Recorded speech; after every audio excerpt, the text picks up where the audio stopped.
ببین من رفیق زیاد داشتم ولی مثل تو رو کم دیدم. مشتی، با معرفت، با مرام. سرت سلامت رفیق. تیر هوایی داری مشتی گلی. رفیق یکی چون کسی دورو برش نیست دوست داره، یکی چون دوست داره کسی دورو برش نیست. دومی قسمت همتون.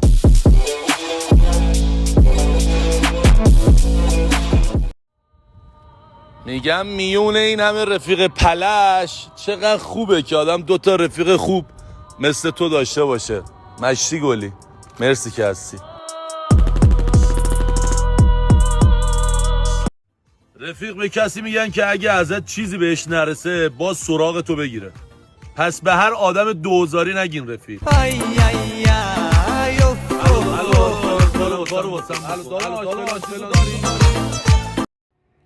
میگم تو هنوز داری میتیقی؟ مشی یکی یه بطری آب معدنی به من بده تا شیرموز براش نگیرم بیخیالش نمیشم. بین من و تو خیلی فاصله است، خیلی. من بالای آسمون این شهر خدایی رو دیدم که هر ناممکنی رو ممکن میکنه، فقط کافیه وقتش برسه. البته رفیق خدا وقتی روزی میده به ذات آدما نگاه میکنه. دلم فالوور معمولی میخواد. شما یا لاتین یا لاکچری. داستان دارید آقا.